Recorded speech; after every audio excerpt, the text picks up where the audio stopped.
Senior Fellow at the Rajaratnam School of International Studies. Welcome to you. Tell us, how will the former Philippine President Benigno Aquino be remembered both at home and abroad? Well, I think at home, it's going to be a varied record. He clearly presided, as you mentioned, over significant economic growth, but he also was a president who was viewed as distant and not emotionally engaged. He was the scion of a family that was a political dynasty in many ways, but also paid the price for that. His father was killed during the Marcos regime.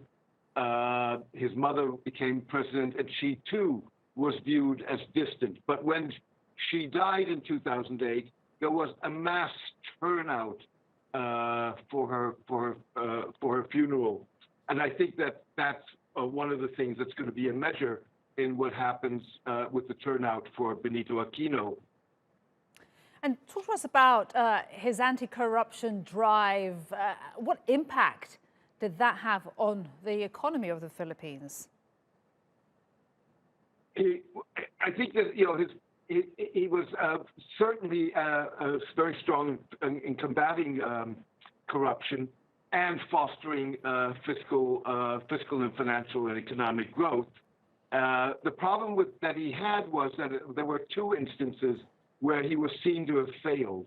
One was his slow reaction, or perceived slow reaction, to a natural disaster, and the other was a massacre that took place in the southern Philippines in the struggle against various militants. And in the years before his death, how active was he politically? And he died young at the age of 61. Was there any talk of him getting back into frontline politics at all?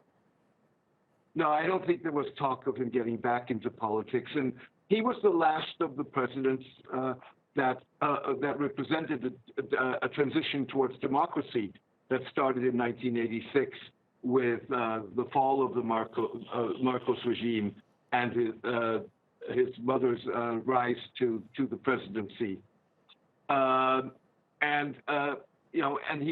What followed him is, and that's very much part of the legacy, I think, of not having been that perceived as being that engaged, is a strongman populist figure in the form of Rodrigo Duterte. And the signs are that what will follow Duterte, Filipino presidents are one-term presidents, may very well be another populist.